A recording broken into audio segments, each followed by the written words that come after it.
엠버의 응급의학 연구소에 오신 것을 환영합니다. 오늘은 septicshock 치료의 새로운 방향성을 제시해주는 아주 흥미로운 연구를 한번 소개드리고자 합니다. 오늘도 우리 응급실에 열정 가득한 덕 선생님과 함께 진행해보겠습니다. 안녕하세요. 다시 돌아온 덕 선생입니다. 오늘도 엠버 선생님과 함께 새로운 내용을 배우러 왔어요. 사실 방금도 septicshock 환자 한 분을 보다 왔는데 이니셜 락테이트가 4.0이어서 수액도 팍팍 주고 놀핀도 달아서 민비피도 65로 맞춰놨는데 도무지 4.0에서 떨어지질 않아서 고민하다가 왔어요. 가이드라인대로 락테이트를 얼른 떨어뜨리고 싶은데 이게 참 맘대로 안 되네요. 고생하셨네요. 그런데요, 선생님. 혹시 그 환자분 손가락 끝은 확인하셨나요? 엥? 손가락요? 샥이 심해서 그런지 온몸의 피부가 얼룩덜룩하시긴 했는데 손가락은 따로 확인 안 했는데요. 갑자기 손가락은 왜요? 제가 말씀드린 건 손가락 끝에서 캐필러리 리필 타임을 확인해 보셨냐는 의미였어요. 캐필러리 리필 타임요? 그건 재난 트리아지 볼 때나 체크하는 거 아닌가요? 그게 septicshock이랑 상관이 있어요? 캐필러리 리필 타임, CRT는 트리아지 때도 사용하는 마커이지만 최근에는 septicshock의 치료 반응을 판단하는 마커로서도 주목받고 있어요. 오늘 시간에는 이 CRT를 이용해서 septicshock 환자에서 개별화된 치료 알고리즘을 제시한 연구인 안드로메다 샤크2 트라이얼에 대해 알아보도록 하겠습니다. 락테이트의 한계와 안드로메다 샤크 트라이얼.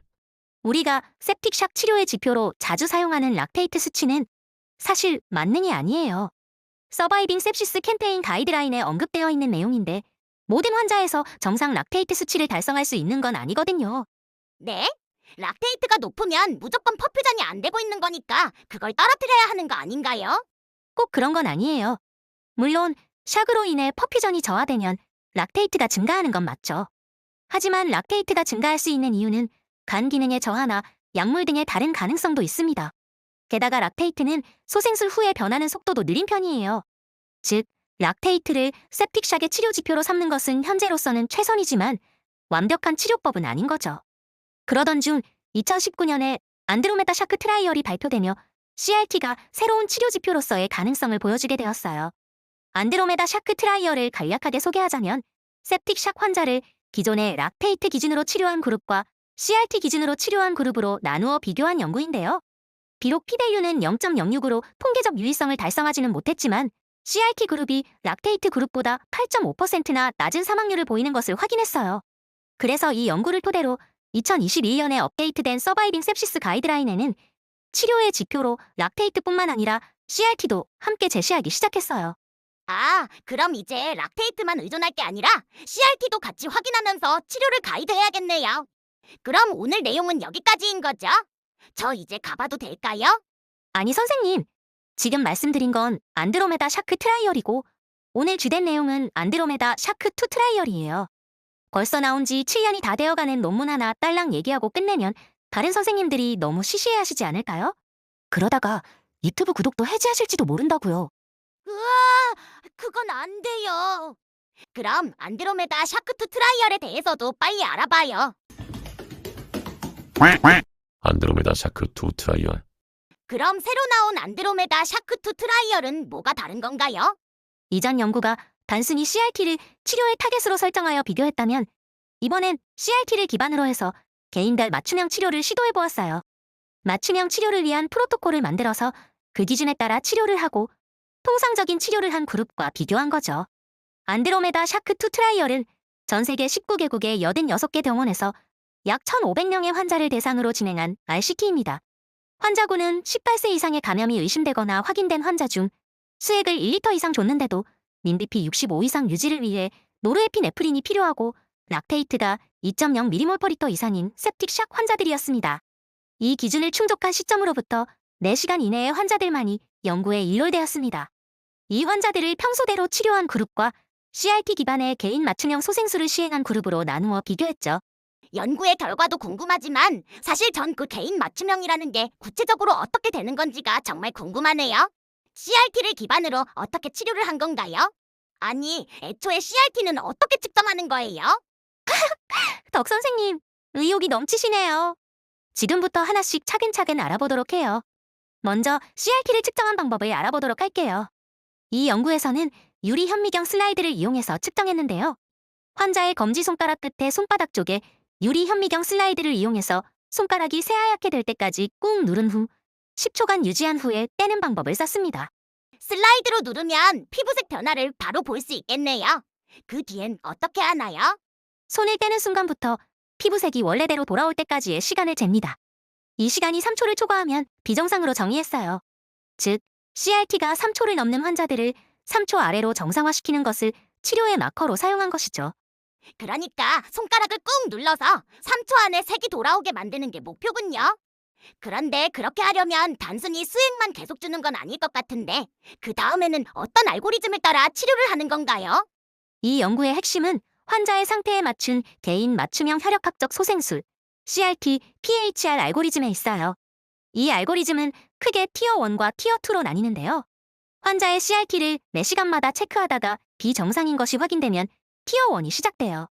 티어 1에서는 먼저 환자의 맥압, 펄스 프레셔를 봅니다. 펄스 프레셔는 시스톨릭 BP와 다이아스톨릭 BP의 차이를 말해요. 만약 펄스 프레셔가 40 미만이라면 카디악 아웃풋이 부족할 가능성을 고려해서 플루이드 리스폰시니스, 수액 반응성을 테스트해요. 여기서 반응이 있다면 수액 500ml를 30분간 투여하고 CRT를 팔로우업하고요. 환자가 톨러러블하다면 수액을 1리터까지 투여해볼 수 있어요. 반대로 만약 펄스 프레셔는 40 이상인데 다이어스톨릭 BP, 이완기 혈압이 50 미만이라면 이건 혈관 탄성이 떨어진 상태인 바소다일레이션 상태로 의심하게 되어요. 이때는 수액보다는 노르에피네프린을 증량해서 이완기 혈압을 50 이상으로 올리고 CRT를 팔로우업하게 됩니다. 만약 이완기 혈압을 50 이상으로 올렸는데도 CRT가 정상화되지 않는다면 수액 반응성을 테스트해서 수액 투여를 고려하게 됩니다. 아, 무작정 수액을 더 로딩하는 게 아니라 펄스 프레셔와 이완기 혈압을 보고 수액이 더 필요할지 노르에피네프린이 더 필요할지 판단하는 거군요. 그런데 선생님, 아까 말씀하신 수액 반응성은 어떻게 확인하나요? 그냥 그 다리 드는 거 하는 건가요? 이 연구에서는 수액 반응성을 확인할 수 있는 다양한 방법을 제시했는데요. 선생님이 말씀하신 다리 드는 것, 패시브 레그레이징 테스트라고 하죠. 패시브 레그레이징 테스트 전후에 VTI나 펄스 프레셔의 변동성이 일정 수치 이상인 것도 수액 반응성 양성으로 판단하는 방법이 되어요. 이외에도 벤틸레이터를 달고 있는 경우에는 IVC 데리에이션이나 스트로크 볼륨 데리에이션, NDX 피레토리 오클루전 테스트 등을 통해 수액 반응성을 체크할 수 있어요. VTI, NDX 피렉토리 뭐시기요? 자세히 설명하기엔 내용이 너무 길어지지만 간단하게 말씀드리면 좀 좋은 모니터링 장비도 필요하고 초음파도 꽤 잘 봐야 하는 거예요. 그게 뭐예요, 선생님? 우선 일단 넘어갈게요. 그렇게까지 했는데 CRT가 정상화되지 않으면 어떡하나요? 지금까지 진행한 것이 티어 1이었고 여기까지 했는데도 CRT가 비정상이라면 이젠 티어 2로 넘어가요. 티어 2의 시작은 심장 초음파로 시작합니다. 심장 초음파를 통해서 AV 시스톨릭 디스펑션이나 RV 페일리어가 있는지 확인하고 만약 있다면 연구 프로토콜에 제시되어 있는 보부타민 등의 치료를 고려하게 되어요. 만약 심장에 문제가 없거나 심부전에 대한 치료를 시도했는데도 CRT가 정상화되지 않는다면 다시 수액 반응성을 확인해서 수액 투여를 시도합니다. 그래도 안 되면 고혈압 병력이 있는 환자라면 민BP를 80에서 85로 1시간만 올려보는 민 아터리얼 프레셔 테스트를 시도해보고요. 여기까지 했는데도 안 되면 저용량의 도부타민을 1시간 동안 투여해보는 도부타민 테스트까지 시도합니다.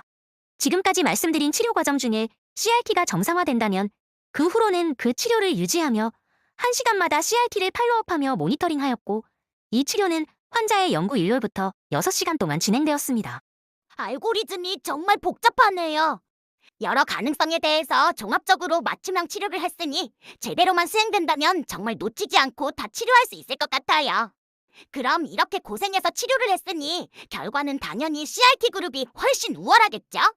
그런데 그게 결과가 좀 애매해요. 연구의 결과에 대해 살펴볼게요. 이 연구는 윈레시오 분석이라는 방법을 썼는데요. 이 방법은 익숙하지 않으실 수도 있는데 스포츠 리그라고 생각하면 이해가 빠르실 거예요. 스포츠 리그라니 흥미진진하네요. 저는 야구 좋아하는데 크보 같은 건가요? 비슷해요. 이 연구에 적용해서 간단히 비유해보자면 CRT팀의 환자 한 명 한 명을 일반 치료팀의 모든 환자들과 1대1로 대결시켜 승패를 가리는 거예요. 그렇게 모든 환자들끼리의 리그전이 끝나고 나면 CRT팀의 승, 무, 패가 몇 번인지 세어서 승리의 비율을 계산하는 거죠. 물론 정확히는 각 팀별 모든 환자들을 다 대결시키는 건 아니고 리스크 팩터를 어느 정도 비슷하게 맞춰서 대결을 시키는데요.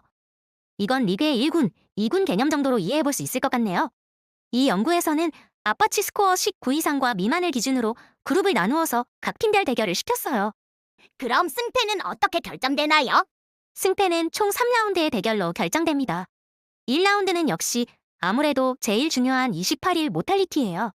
만약 CRT팀 환자는 생존했는데 일반 팀 환자는 사망했다면 CRT팀에게 1승이 돌아갑니다. 두 환자 모두 생존했다면 그 다음은 2라운드로. 여기서는 올간 서포트의 듀레이션을 비교하는데요. 바소프레서나 벤틸레이터, RRT를 빨리 뗀 쪽이 승리하게 됩니다. 여기서도 비기면 마지막 3라운드는 입원 기간으로 누가 더 빨리 퇴원했는지를 보는 거죠. 그러니까 단순히 생존과 사망만 비교하는 게 아니라 얼마나 더 빠르게 회복했는지까지 평가해서 전체 팀 승률을 보는 거군요. 정확해요. 그렇게 계산된 결과상 CRT팀의 윈 레시오가 1.16, P밸류 0.04로 유의미하게 높은 것을 확인했어요. 결국 CRT팀이 일반 치료팀을 꺾고 우승한 거네요. 역시 락테이트보다 우리 CRT가 최고였어요. 덕 선생님, 너무 좋아하시니까 제가 이런 말씀 드리기 좀 미안한데 우리는 이 경기의 스코어보드를 좀 자세히 살펴볼 필요가 있어요. 지금부터는 한번 이 연구의 한계점에 대해서 알아보도록 할게요. 안드로메다 샤크2의 한계점. 네? 선생님, 윈레시오가 1.16이고 통계적으로도 유의미하다고 하셨잖아요. 그럼 다 끝난 거 아닌가요? 그게 말이죠. 아까 말씀드린 2라운드 모탈리티 결과만 따로 떼어놓고 보면 여기서는 사실상 무승부였거든요. 모탈리티가 CRT팀은 26.5%, 일반 팀은 26.6%였어요. 그럼 거의 똑같다는 뜻이네요. 그럼 어떻게 CRT팀이 우승한 거죠? 그건 바로 2라운드인 올간 서포트 듀레이션 항목에서 압승을 거뒀기 때문이에요. CRT팀 환자들이 승합제도 더 빨리 끊고 벤틸레이터도 더 일찍 떼면서 훨씬 빠르게 회복한 거죠. 결국 생존이라는 결과는 비슷했지만 회복의 속도 면에서는 CRT팀이 훨씬 우월했던 거예요. 그러니까 무조건 살릴 수 있는 건 아니라도 더 빨리, 덜 힘들게 회복시키는 데 성공했다는 거네요. 맞아요. 하지만 모탈리티에는 영향을 주지 못하는 결과라는 게 좀 아쉬워요. 거기에 우리 응급의학과 입장에서는 또 하나의 커다란 한계점이 있어요. 그게 뭔데요? 덕 선생님은 이 연구에서 제시된 알고리즘을 비슷하게라도 따라하실 수 있으시겠어요? 어려울 것 같은데요. 제가 응급실에서 환자를 한두 명만 보는 것도 아니고 매 시간마다 손가락 눌러가면서 체크하기도 쉽지 않을 것 같고 거기에 필요하면 초음파도 자주 봐야 하잖아요. VTI제라고 하셨는데 저는 손가락도 모자라서 초음파 프로브 제대로 잡기도 힘들단 말이에요. 덕 선생님이 말씀하신 고민은 전 세계의 응급의학과 선생님들이 똑같이 하실 고민들일 거예요. 실제로 이 연구의 저자분들도 인력이 너무 많이 든다는 것을 한계점 중 하나로 직접 언급하시고 계세요. 일하면서 septic 샥 환자 한 명만 열심히 보면 되는 그런 귀족 같은 응급실이 이 세상 어디에 있을까요? 맞아요. 그런 데가 있으면 제가 거기 가고 싶네요. 헤헤. 아니 근데 선생님, 그럼 이 연구의 결과도 좀 애매하고 이걸 그대로 응급실에서 해보기도 실질적으로 어려운 거잖아요. 그럼 오늘 이 연구에 대해서 살펴봐서 얻어갈 게 별로 없는 거 아닌가요? 혹시 오늘 영상 망한 건가요? 망하다니요, 선생님. 저는 오히려 이 연구가 우리에게 septic 샥 치료의 새로운 방향성을 제시해줬다고 생각해요. 지금까지 우리가 가이드라인에 따라 마치 공장에서 찍어내듯이 킬로그램당 30cc의 수액, 혈압을 낮추기 위한 노르에피네프린과 바소프레신을 기계적으로 사용해서 치료해왔다면 이 연구는 이제 septic 샥 치료를 환자별로 개별화해서 치료하는 퍼스널라이즈드 메디슨으로 나아가야 한다는 이야기를 하고 있어요. 개별화된 치료요? 환자마다 다 다르게 접근해야 한다는 말씀이시죠? 그렇죠. 모든 환자에게 일률적으로 적용하는 치료법은 더 이상 최선이 아닐 수도 있다는 거예요. 환자가 현재 수액이 부족한 상태인지, 혈관이 늘어나 있는 상태인지, 심장 기능이 문제가 있는 건지를 혈압과 초음파 결과 등을 이용해 구체적으로 구분해서 치료하려는 시도 자체가 우리가 앞으로 나아가야 할 방향인 거죠. 프로토콜 전체를 그대로 따라하는 게 중요한 게 아니라 환자의 현재 생리학적 상태가 어떤지 파악하려고 노력하는 게 필요하다는 거네요. 맞아요, 선생님. 그리고 실제 연구 결과를 보면 그 복잡한 티어2까지 가야 했던 환자는 전체의 35%밖에 안 됐어요. 3분의 2의 환자들이 우리가 어렵지 않게 체크할 수 있는 펄스 프레셔나 다이아스톨릭 BP를 통한 조치만으로도 CRT가 정상화된 거죠. 물론 수액 반응성 확인을 위해 VTI를 확인하거나 하는 어려운 초음파를 보는 게 부담되실 수도 있겠지만 기본적인 IVC나 포챔버 뷰 등을 통해 플루이드 추가 투여를 가이드하려고 시도해보는 정도는 우리가 노력해봐야 할 관문이라고 생각합니다.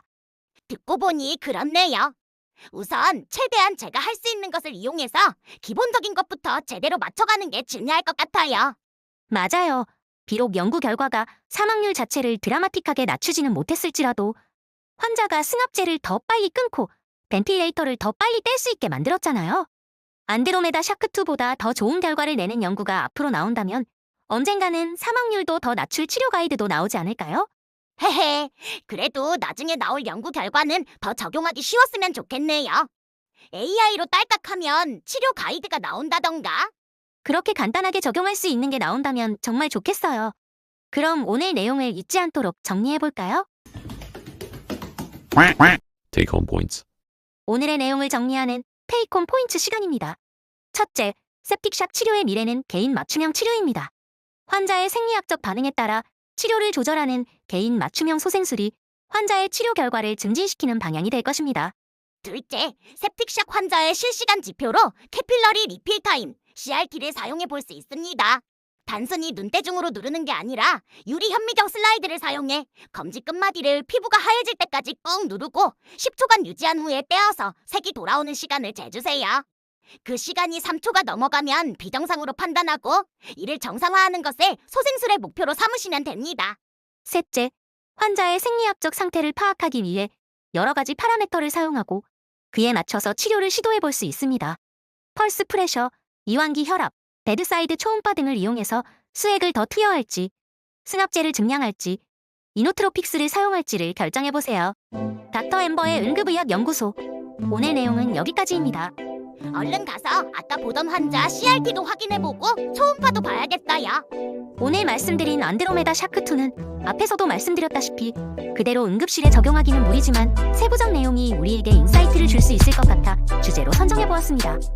흥미있게 들으셨다면 한번 페이퍼 원문을 읽어보시는 것도 추천드립니다. 시간에 맞추기 위해 내용을 생략한 부분도 있기도 하고 이 논문은 마침 자마에서 무료로 오픈하고 있거든요.